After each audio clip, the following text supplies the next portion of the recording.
Welcome back from family. We're getting straight into the episode 3. Now, if you look at my YouTube videos, you will see that I have not yet recapped episode 2. However, we're going to move forward as so because episode 3 was so good.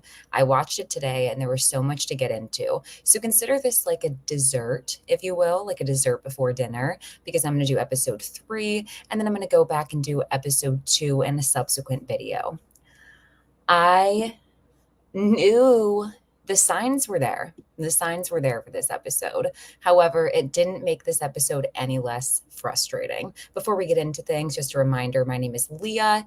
I am the host of the Positively Uncensored podcast. If you are not following me, make sure to do so on all platforms if you would be so kind. I recap all things reality TV, but here I am recapping from, so I recap all sorts of shows that I'm enjoying with the hopes that I can watch them with all of you. So, episode 3 is called Mousetrap, and we start the episode by hearing the remainder of Jim's call. So, the voice, because, I could say Thomas, but it's clear this isn't Thomas, but the voice is like, Daddy, are you there? And Jim is like, You are not my son. And the person, not Thomas, is like, Why did you let mommy go? Did you want her to die? Do you need to help. You need to help, daddy. And it's like, okay, what are you talking about? Like, there's a lot to unpack with those couple statements. It's like, why did you let mommy go? Did you want her to be unalive? You need to help daddy. Like, Jim isn't helpful no matter how much he tries to be helpful. So, unfortunately, I disagree with the caller. Next caller, Jim should have just said that. Yeah, next. Which he kind of does later on in the episode, which is actually really funny, but we'll get there. So, why did you let mommy go? And then all of a sudden it takes a dark turn, and the caller's like, You should check on Julie and Ethan. You shouldn't let them play outside this close to dark. And this sets Jim into a panic because he goes outside in a frenzy to find Ethan and Julie. Now, Ethan and Julie can't stand Jim right now. Like, especially Julie. Ethan's a little bit too young to have that much built up resentment for Jim.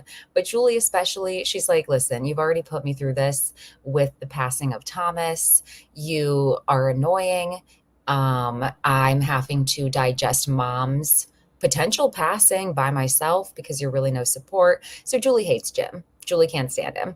And Ethan just is like kind of going with the flow with his sister, but like he's not getting much validation from his dad because, as we see later on in this episode, Jim snaps on Ethan for asking kind of like an innocent question. So Jim panics, goes outside to get his kids away from the animals, and Boyd can immediately tell that something is wrong. He's side-eyeing Jim, and it's like this is where the lack of communication is very annoying in this show, because why can't the two of you just have like a better conversation?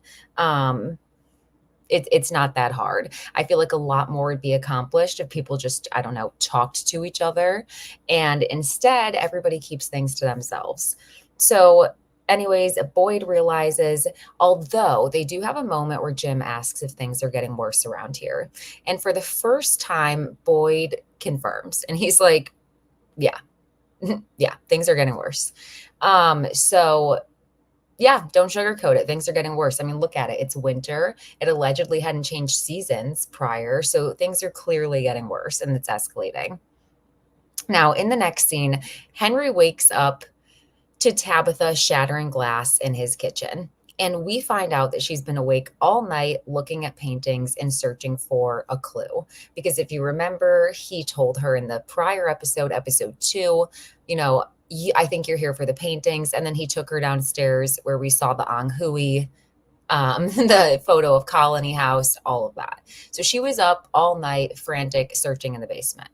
So Henry starts to question Tabitha about the little boy in white, luring her to the tower. And she explains, No, I wasn't lured. I went in there to save the children. And that tower actually ended up being a lighthouse, and he pushed me out of it.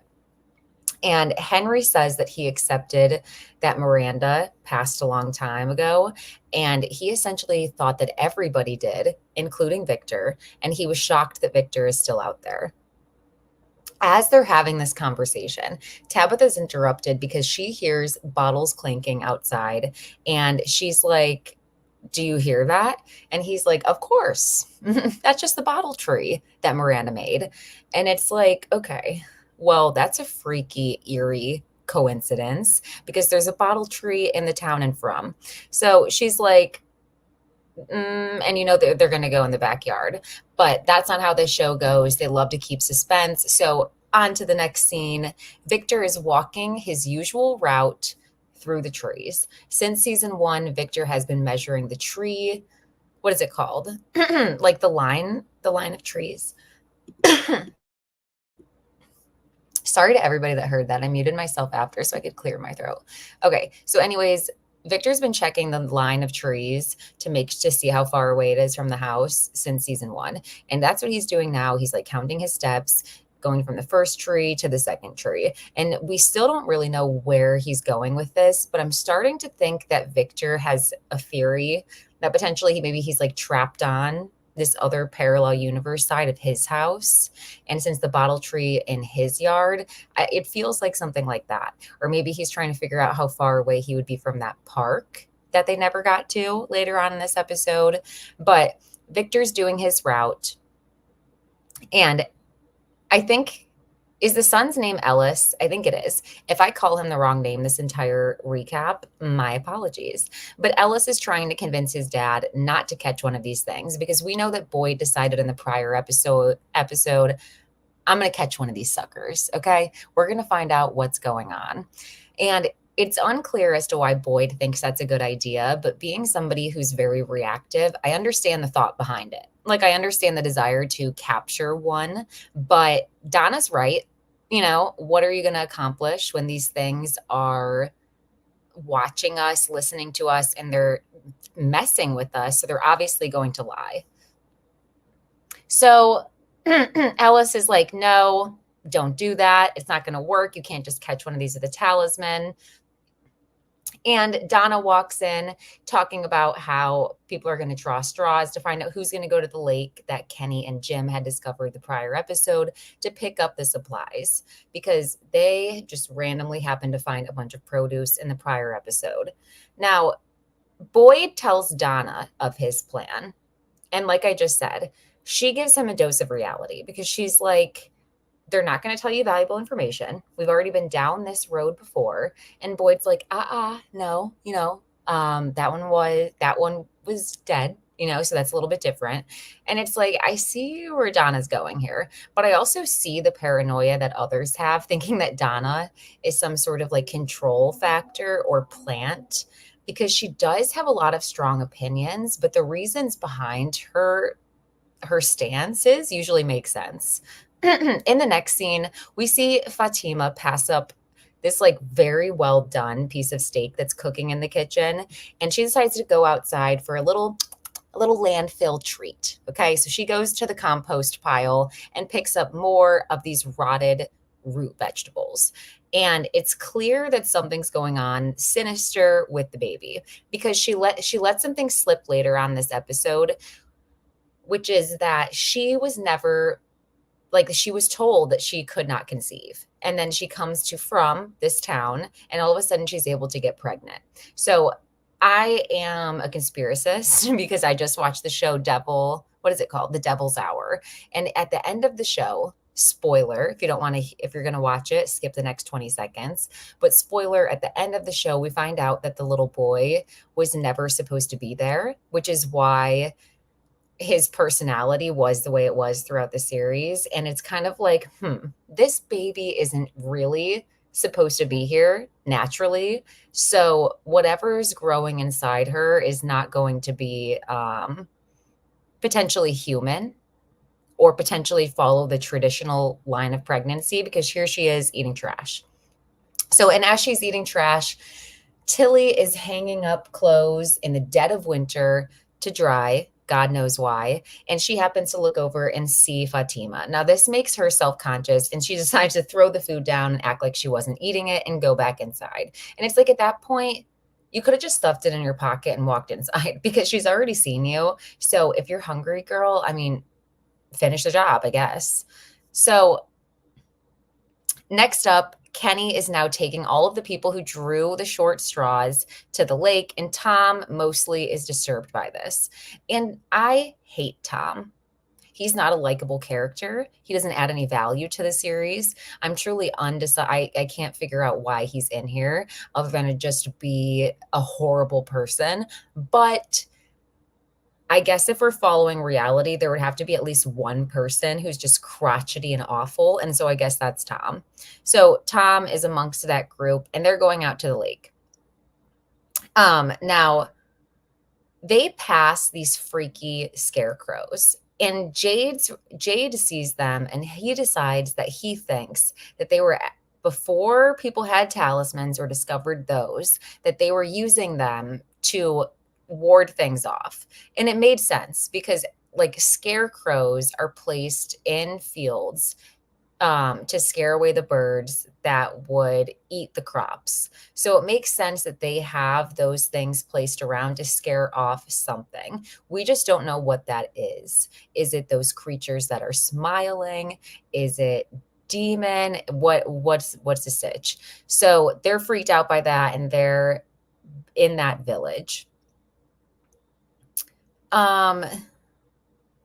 Okay, in the next scene, Jim makes a nasty bowl of mush for Ethan. And Ethan pretends like he knows what the word rations mean because Jim's like, I'm sorry that this like isn't good, but we're gonna be off rations soon. Okay, we're gonna have more food very shortly here. And Ethan's like, okay, I guess that's good.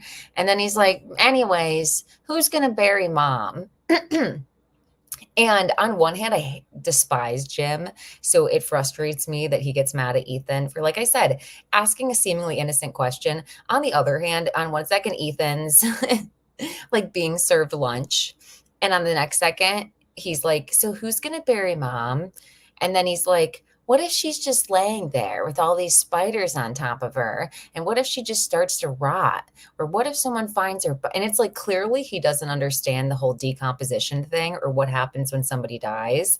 So that needs to be a conversation that they have. However, not me sticking up for Jim. This is probably a lot to process for Jim too. And he's getting these phone calls. Okay. And that's what I was saying. He should have told the phone calls to Boyd because why not share information?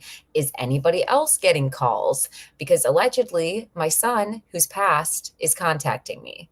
And that's, ringing some alarm bells here that something's going on because I was already contacted when the lightning hit the tower that I tried to build. And someone gave me an ominous message then. And then his wife fell through the hole. So like, yeah, you should probably pay attention. So anyways, it's Ethan. It's the fact that Jim's going through a lot, a lot of stress, but Ethan's valid. Those are valid questions. So Ethan walks out of the room and Julie's like Parent of the Year award to Jim because she can't stand him right now. And then Jim gets another call and he picks that call up, slams it down. He's like, I'm not wasting time with you anymore, Thomas.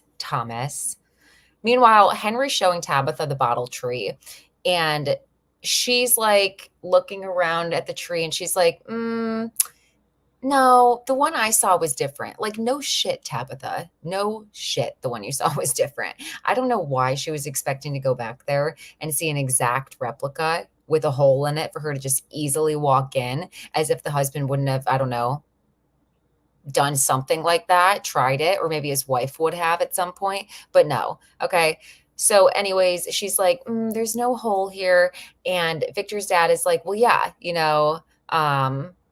there's not. But then he's like, well, but that's not the original tree. And it's like, what does that even mean? So I guess they dug up. No, I guess the original is a art fixture a couple towns away in a park.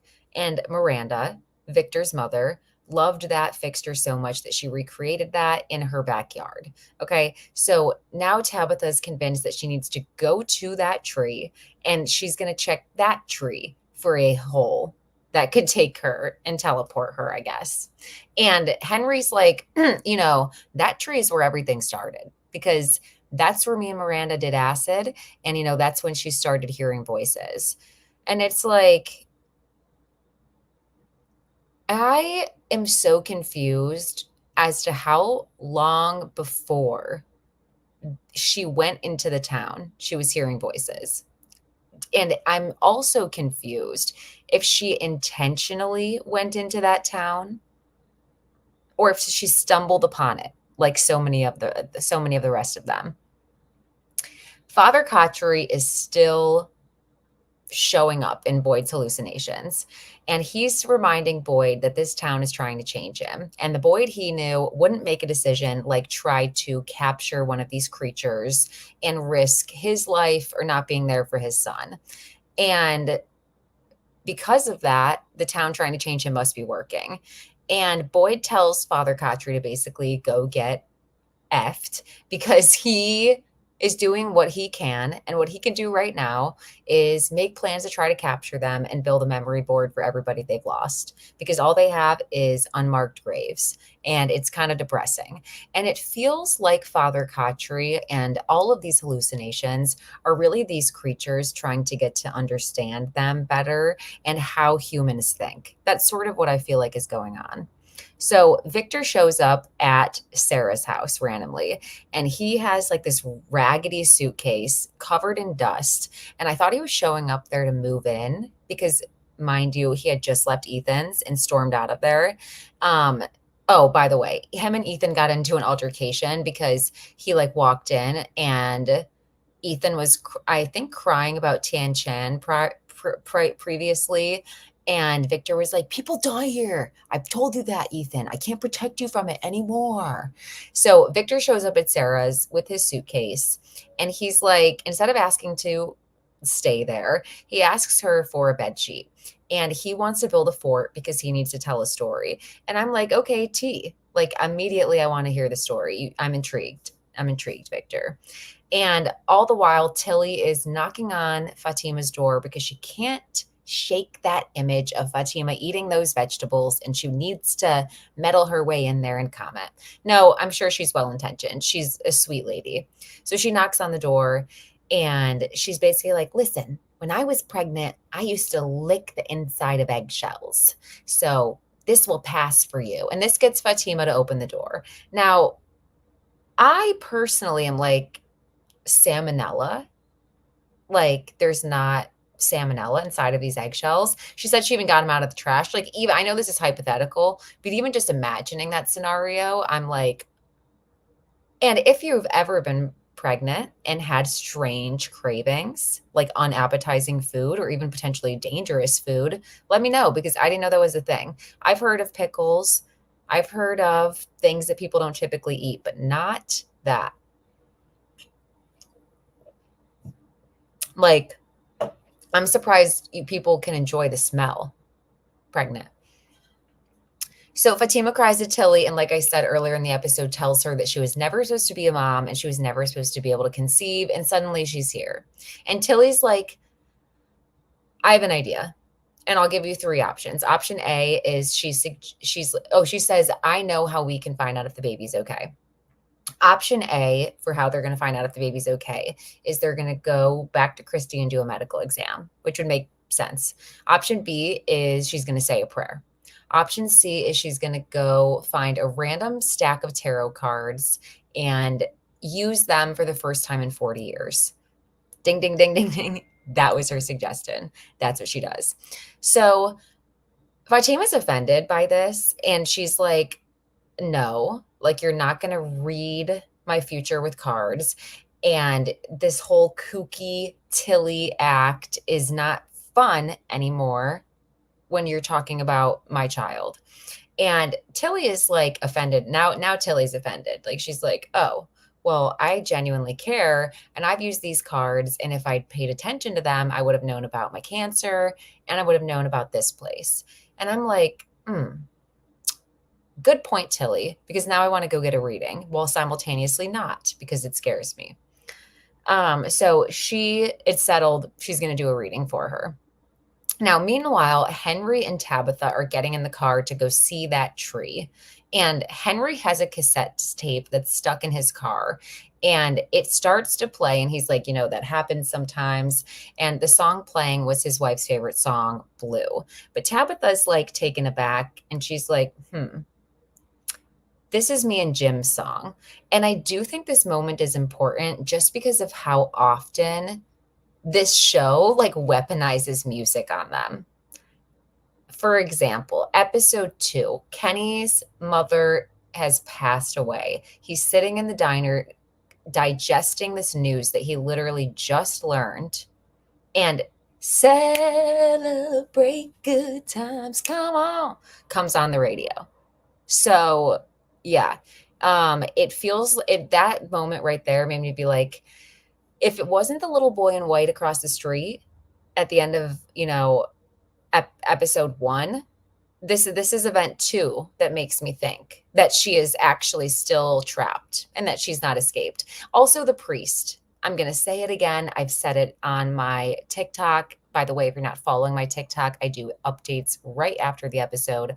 But it's unsettling that the priest basically guided Tabitha as to how to find Victor's father, and then she went there. Everything just felt too, I agree with Tabitha, everything felt too pieced together. It was too perfect for such a horrible situation.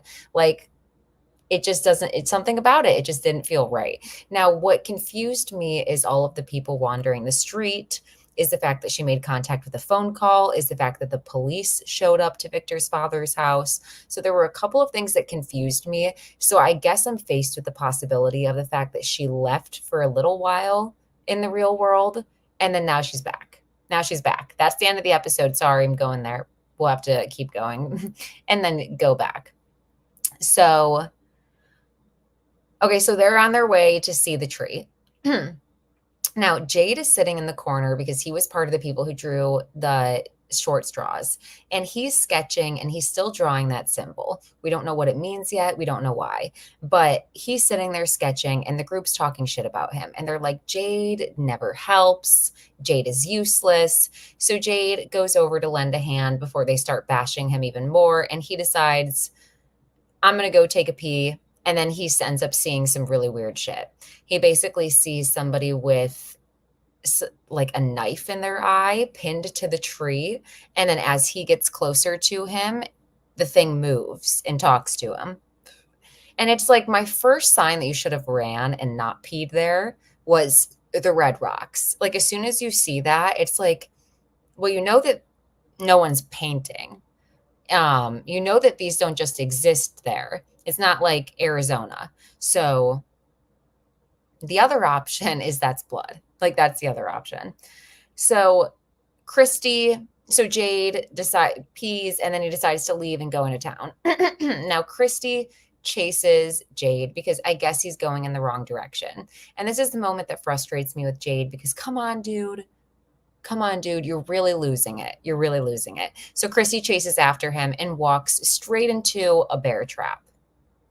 And her ankle is stuck and they can't get it. Jade tries to pull the release and it just breaks right off. It's clear it's been there for like 10, 15 years, and now it's in the snow. So it's rusty, it's cold. But back at the diner, Ethan's washing dishes, and we finally get to see the lady who's the bus driver, because at this point I was wondering if she was still there. So she's there, and she mentions, this is the important part. She mentions that she keeps hearing a nursery rhyme that her grandmother used to read to her, and then she trails off. I'm wondering what that is, and I wish that Boyd asked her. Like, I wish that instead of him trying to assure her that nothing was going to happen, in which Ethan comes in and like myth busts anyways, I wish that instead he was like, what was the nursery rhyme? Because it feels like everything that people have in their personal lives is important. In fact, they should have a board. Like, the fact that people solve like true crime cases at home as a joke that doesn't impact their life at all, In these people's situation, they don't even have a board with some chalk and like a list of ongoing things that are happening and stuff. Like, come on, people, get with it. And I think they did at one point. Like, I remember seeing something, they mapped where each of them were, but add to it. There needs to be more information. So Boyd is like, we're going to find a way home. There has to be one. And Ethan's like, well, hate to be the party pooper, but what if there's not? What if there's not? And it's like, that's when I realized this place is changing Ethan. I'm like, I feel bad for Ethan because this is a lot for a little kid to go through. And just like the town is changing Boyd and changing all of them, he's very young to be getting this cynical. So, and it's also interesting because Julie and Ethan are both trying to give up on their mom. And it's like, just to use dark humor in this horrible situation. If they go missing, she better give it 3 hours and then call it, because they're completely like, well, moving on, moving on. Okay, so Tilly begins to start Fatima's reading, and Fatima has to ask a question. And the question that she chooses is, will my baby be okay? And as she asks this, a large crow taps on the window, and it's like, immediately I would have wrapped the cards up, put it back in the deck, put it away. I'm done. But no, they continue on. And the crow, sure enough, flies in and goes berserk, flies around the room, on the walls, and eventually dies on the floor. And it's like, now everyone is traumatized and that window is broken. I'm like, can those things climb? Like, can they get up in there? So that goes awful. And if that's an even further sign that something awful is going on with Fatima's pregnancy. Like, it's bad that she's eating rotted food, but now a crow's coming in and giving you obvious signs that something's not right. And then it's even scarier because, like, there's no medical technology. So when something's not right, then what? Like, then what happens? Now, we said that Christy had her foot trapped in the bear trap. So back there, Jade and Tom are going off to try and find a metal pole to break it off. And in the process, Jade ends up destroying some sort of like altar or statue to yank off 2 poles. Unfortunately, that's going to be a problem. That's going to be a problem. Okay. I just watched this show. What was it? It was like about, The Servant on Apple TV. And the dad like destroyed this girl's cross, and all this bad stuff started to happen after destroying something for a good purpose, for a good reason. Good thinking, Jade, but that's going to come back to haunt you, quite literally and figuratively. So they end up getting Christy's ankle out, and back in town, the military kid is in the bus, starting to get messed with as well. He sees like one of those huge bugs that was coming out of the creature that was dead. I think they're like locusts or something that they're supposed to be, but he sees one of those big bugs, and then he sees a bunch of them coming out of the bus. And as he's seeing those, Boyd walks on the bus and sees him fumbling around in the air, and then there's nothing there. So he's like, okay, I've been there. I've seen that kind of stuff. So he asks him if he's okay, brings up that he saw stuff with the animals. Things might start to be unsettling him. And he's like, yeah, I'm fine. Just like a man would do. And then Boyd's like, listen, I want to switch spots because I want to watch these things. So you sleep in the sheriff's office and I'm going to sleep out here. And I'm like, listen, if you want to watch them, just sit in the window of the sheriff's office. Why do you have to go in there? That seems a little bit ridiculous. But he's been surviving in there for God knows how long. So why would it change now? Unless they're hearing that, these creatures, and they're going to fuck with Boyd while he's in there. And they probably will. Now, Henry is back in the car because they're on their way to the tree. Henry asks Tabitha if she's okay. And she's like, no, like I'm nauseous. And this is after that song played. So he's like, go in the glove compartment and get yourself some crackers. And she does. And she freaks out because she sees a bracelet in there. And she says that she made the same bracelet for Jim. And this is where she confuses me a little bit. because she says to Henry, no, this was your mistake. I made this for my husband, and then I found this in the diner. We're not really in Camden, Maine, are we? It's just more of this place. And it's like, why would Victor's dad be in on it? Like, it's one, like, that part confused me. That part really confused me. Like, if he was stuck there with any ability to get to Victor, like, I'm not understanding that. Although maybe Victor's dad is stuck somewhere, and that's why I have no idea. I can't even I can't even process anymore this show. So anyway, she's like, "No, that's your mistake. This is Jim's bracelet." And it's like, "Okay, Tabitha, or maybe you guys just have like a very similar looking bracelet. You've been through lots of trauma, but she wasn't wrong. She wasn't wrong, okay? Because she's spiraling and she's like, "We're not really in Camden, Maine." And she's like, "What happens if I refuse to go along with this? Like, what happens if I just don't go to the park? Am I going to end up back there?" And she basically says, "I'm going to end up back at that hospital regardless." And as she's saying that, Victor's dad gets upset now. And he's like, "No, no, no. We're going to see this tree. You showed up on my doorstep. I didn't ask you to. You have my son's lunchbox. You claim he's alive. You're going to take me there." And so he's pulling Tabitha in, holding her door shut. And as this is happening, they get smacked by an ambulance. Smacked by an ambulance. What did Tabitha just say? "I'm going to end up back in the hospital." Now, inside the ambulance, the worker, I was scared. I was like, are these going to be like creepy things? But seemingly normal. Okay. They tell her, "So you're the lunchbox lady. It was in your report." And they're like, "The staff's been worried about you. We've been looking for you on the streets, ever since you disappeared." And she's like, "Don't take me back to the hospital. Don't take me back to the hospital." And the ambulance just keeps driving up the road until they see the tree. The driver is like, "Hey, there's something in the road." And Tabitha looks and she's like, "Oh my God, I'm never going to leave this freaking place. I'm never going to leave it." So now these people are stuck there. It's a mind fuck. It's a mind fuck. I think that the signs were there that this was happening because, like I said, the priest, the little boy in white, it really never convinced me that she was gone.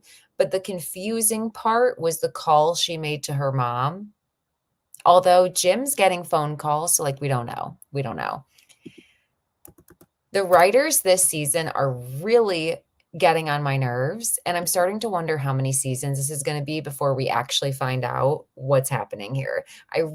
I'm really praying that this isn't like a 6-season, 7-season, 8-season thing and we find out at the end. I'll be pissed. So anyways, thanks for tuning into this episode. Tell me all of your thoughts at the end. Tell me what you think is going to happen in next week's episode. I've been seeing some really interesting and elaborate theories online. I can't say how many of them I agree with. Like, some people think the town's going to go underwater. I can't say that I see that, but I can't say that I see them ever leaving at this point, ever leaving. I didn't think Tabitha was lucky enough to be the one person who was going to get to leave. I just didn't. I didn't. So anyways, thank you for watching. Remember to like, comment, subscribe. And if you haven't followed me on other platforms, do that. Have a happy Sunday, and thank you for tuning in.